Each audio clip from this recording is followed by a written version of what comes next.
What is happening, guys? This is Logan Robinson from Here the Spear, presented to you by NoleGameDay.com. We are here, just Nate Greer, lead recruiting insider, and I tonight, just the grown-ups here for Mm-hmm. this instant reaction to Florida State's loss to the Wolfpack in Doak Campbell Stadium, 28-14. An atrocious day overall, practically, for Florida State's offense. Can't find anything clicking.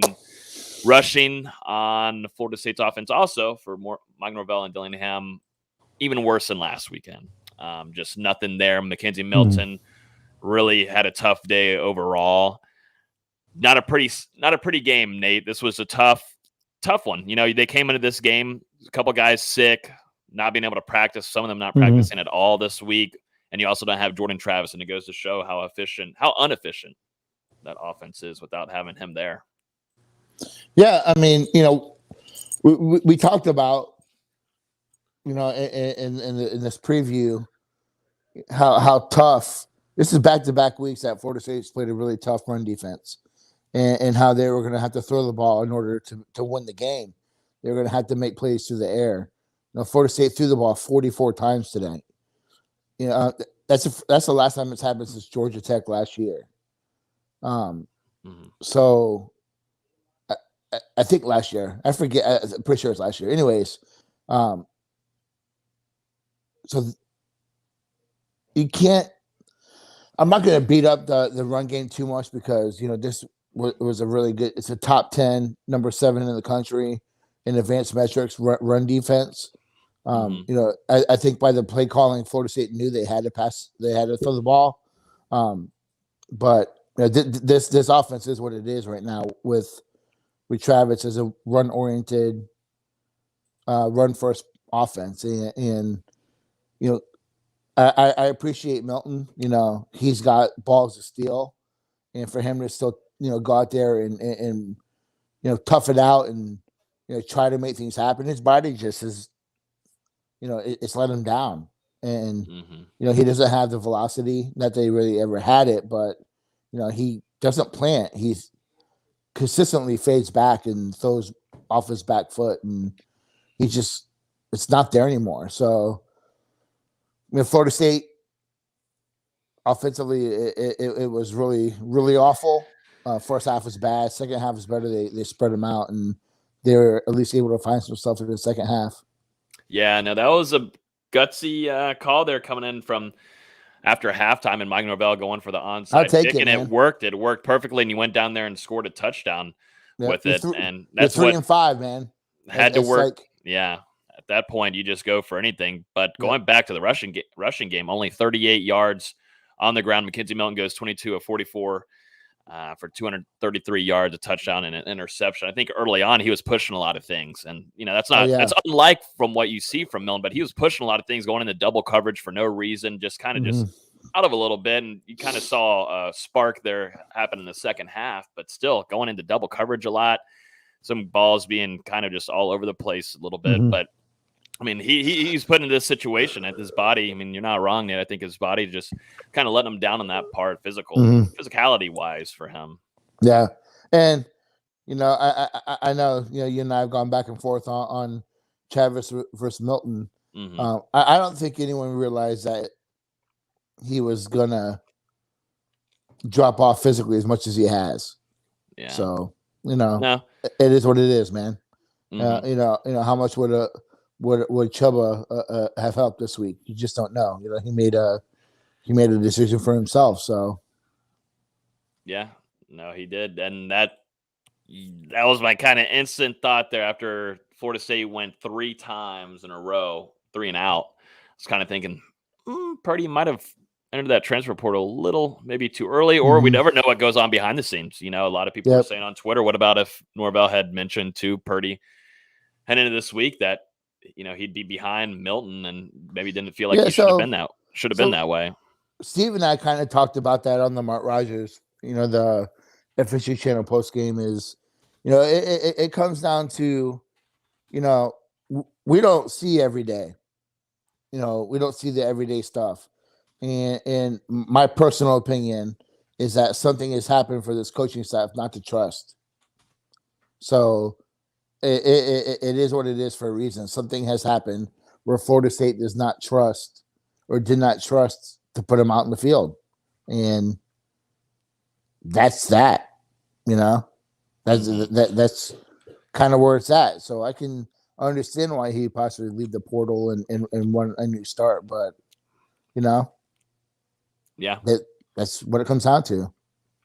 I thought for a few things here, let's note on the penalties because we saw how bad that was last weekend against Clemson and Death Valley. Only had 2 penalties. NC State had 8, and so that's what really helped. If it would have been kind of how it was last week, penalty-wise, this game wouldn't have been really close. I mean, they didn't put themselves in kind of tough situations. I mean, it can't get any worse than how the offense on drive-wise can get. Yeah, I thought overall the game felt closer than 28-14.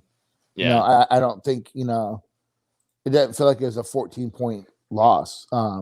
The game just comes down to Florida State it gives up the big plays, the missed tackles, you know, poor angles, just, you know, getting beat on plays that they still could have made stops, whether it was on that screen. You know, that was a good call, taking advantage of FSU's aggressiveness.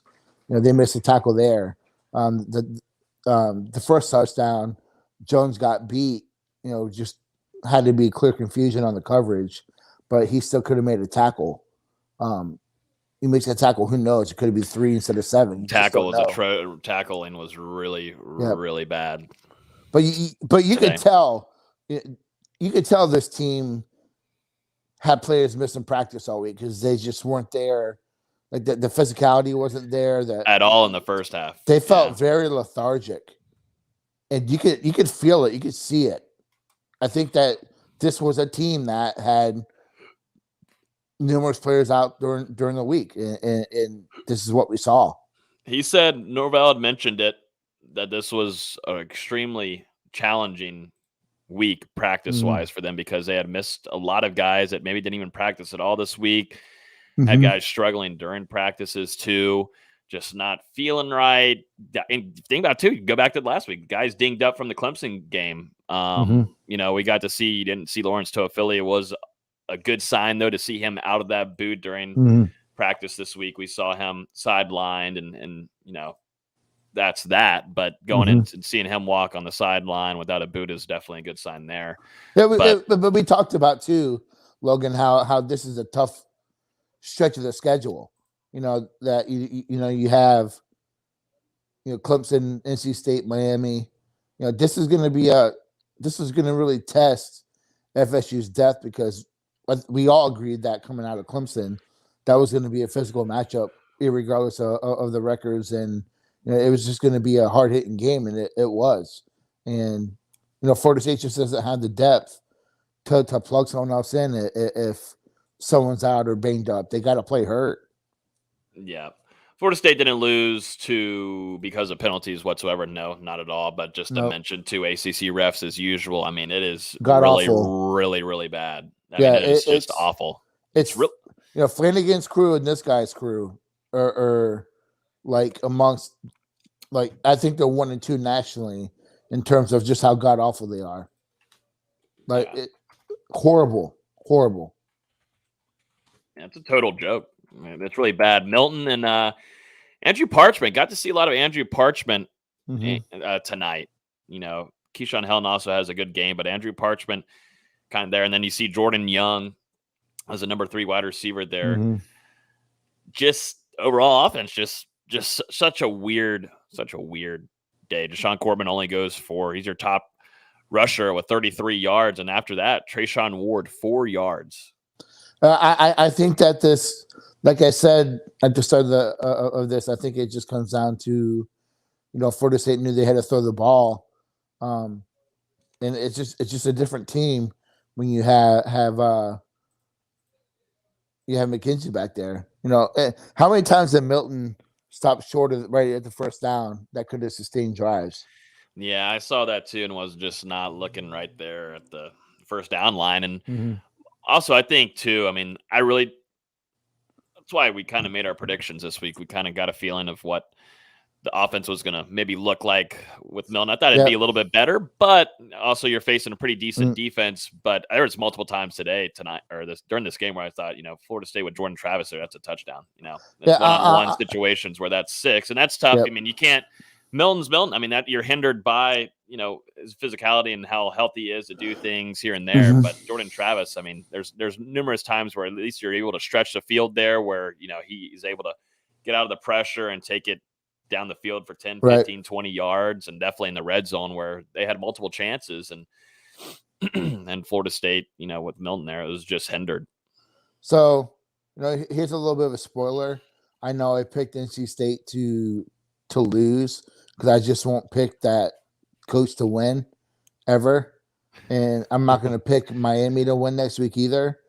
But I knew that it was going to be a tough game, especially coming into this, knowing that Travis was out.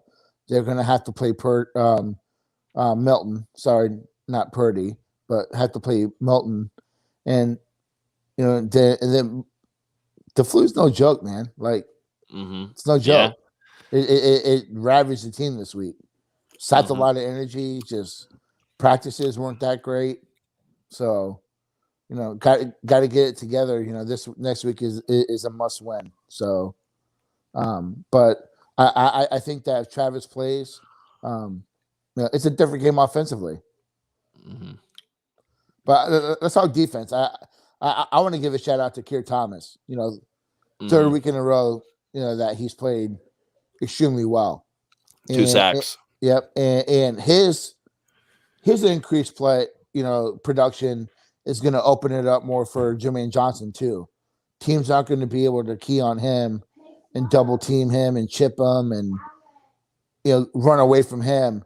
It's going to balance that out, and I think that's going to help Florida State over the next couple of weeks. As we wrap up the season. But huge shout out to Keir Thomas. He was wreaking havoc all day. Yeah, he was. He records 2 sacks on the night. Always kind of bringing that energy. And how many tackles he have? Like 5 or 6, right?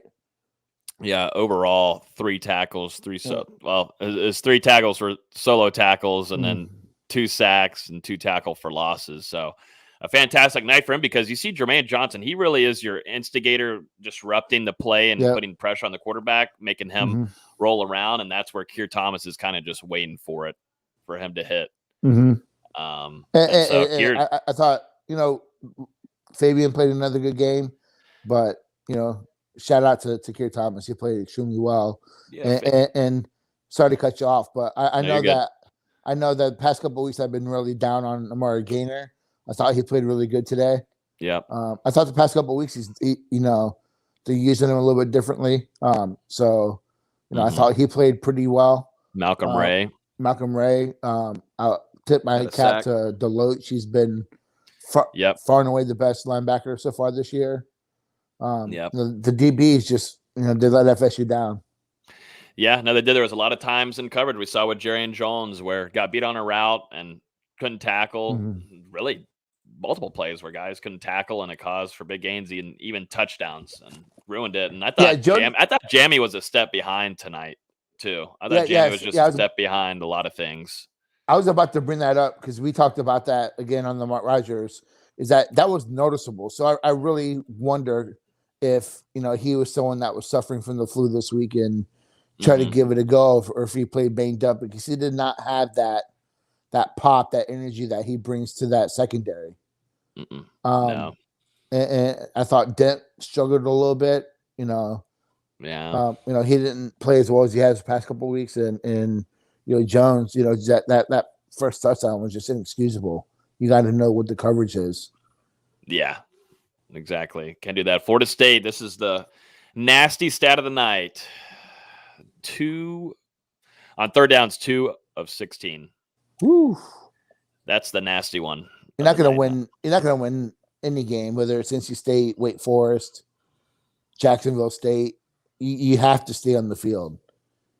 I thought the defense did enough to win again in back-to-back weeks, and we've all killed Adam Fuller, and I think that sometimes it's been deserved. But I think that team is playing really hard for him, and I think that what happens in the next 3 weeks really dictates what happens there. But I think that's what's happening in house too. I mean, yep, really watching yep, Fuller and how they play performance wise, and yep. I mean, you're not wrong. I mean, the defense has been able to keep Florida State in these games. I mean, it really helps with that defensive line, just getting after that ass and just causing havoc. But I mean, I this didn't right see the here, Florida plays. State should be able to score. I mean, you think about it too, you're keeping the defense had to play a lot tonight. Yeah, I mean, I was back gonna to ask. back to back, 3 and outs like that. I mean, I didn't see the stats yet, but how many plays did NC State have tonight or today? Plays. Let me do the. Let's see. Let's see. Total plays, 69 total plays for NC State, 71 for FSU. Really? Yeah. Interesting. So that had to be part of that's really weird to go 2 for 16 on third down, but still have more plays. So that just tells you how much of an impact those big plays were. That missing that tackle on the screen, that first touchdown. So they really lived on the big play today. Yeah, they did. That's the story of the game. That's the difference right there. Is that they were able to make it happen where Florida State just wasn't able to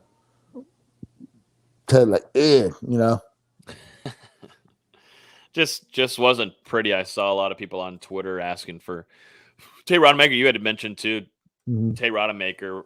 I haven't seen Tate Rodemaker play a snap in a very long time. Only the one time we got to see him, he was actually ahead of Jordan Travis on the depth chart last season. But it was Miami, and he pissed on his leg. Man. I mean, but I was talking about bringing him in because just the need to throw the ball, and just a lack of efficiency, the lack of everything that in that first half with the offense, it was just that might be some of the worst offense I've seen in my 41 years of fandom of FSU, or my whatever it is, that since I've been watching FSU, that I can't recall it being that bad. Yeah. They just couldn't do anything. Nope. Nothing. Nothing worked. And it wasn't really necessarily that NC State was playing phenomenal ball. Like you said, on that interception, he threw it in double coverage and it was behind the receiver. Why make that decision? Why force it? So it's going to be interesting, how these next 3 weeks unfold. Yeah, it's going to be interesting. Florida State now has to win these games in order to, at any chance, get to a bowl. But I don't think any FSU fans are even looking at that. Looking at the Miami game to say, "Hey, that will help this." Make me feel better. Yeah, not that 5-7 is ever acceptable. It is not. How do you feel about 5-7 if that 5-7 is finishing up beating Miami and Florida? I think any FSU fan would take that. Do you take that? I mean, do you take that? I would take it. With that? Yeah, to finish off the season like that, absolutely. Yeah, absolutely. Me too. And I wouldn't be happy about 5-7, one iota, but in order to beat the 2 in-state teams, I think that those are games that Norvell's got to win. Yeah, and looking at too, I mean, cherish what you have right now, people. Keir Thomas and Jermaine Johnson, cherish it. Enjoy these last few weeks because it's going to get really interesting next season. It's going to get real interesting on who's going to fill those spots, and you have to look around the country, I think, a little bit because there's still that's a big question mark heading into next season. So enjoy Jermaine Johnson and Keir while they're there. But I definitely think Keir's earned some money the past couple of weeks. Yeah, no.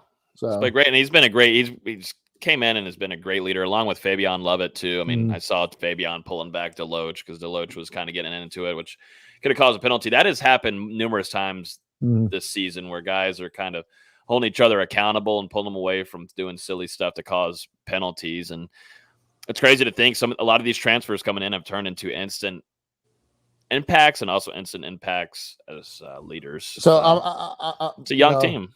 Yeah. I know we're trying to keep this quick, but I want to ask you this Mm-hmm. because a lot of people, you know, hit me up about it, questioning me, what my thoughts were, you know. So is this coaching or is it talent? What do you think it is? Is it both? Talking offense. Offensively, Yeah. I think I've seen flashes of enough talent there. I mean, I think I think Malik McLean is not being utilized enough, in my opinion. Definitely when there's Mm-hmm. one-on-one situations. I think there's a lot of guys. I mean, Trayshawn Ward, I think, is extremely talented. Jashawn Corbin. I think some of this Mm-hmm. has to go a good amount, definitely into coaching. I gotta say, just into this game, I just don't think. I think they were definitely in a hole heading into this game, but I feel like there could have been a better Mm-hmm. game plan heading into this. I still think the offense was predicated around Jordan Travis, but you're not going to have Jordan Travis in there. Mm-hmm. McKenzie Milton is not Jordan Travis. They're completely opposite I players think there. that I think that today shows just how limited this offense is. So I think it's a combination of both. I think that Mike Norvell has always had a successful quarterback in good offenses, even before he was a head coach at Memphis. When you look at his time at Arizona State, so you can't just sit here and say that he's lost his ability to call a game or coach it and develop. It comes down to a lack of talent on top of some questionable calls and some questionable things that they've done. But Mm-hmm. I think this is more so he doesn't have the quarterback that he wants or needs to do what he wants to do in offense. There's still questions at the playmaking positions out wide. Mm-hmm. I know, and I think too. I mean, for the coaches, I mean, there was a few plays. I know one I was texting you about Yeah.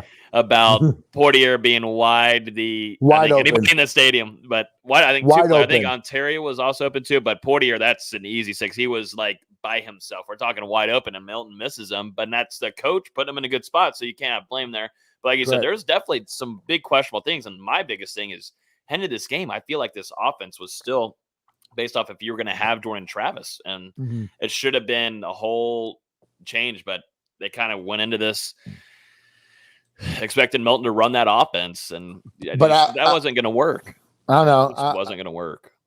As someone that championed Milton being the quarterback, I just think that you can game plan, but the physical limitations rear their head on game day. Mm-hmm.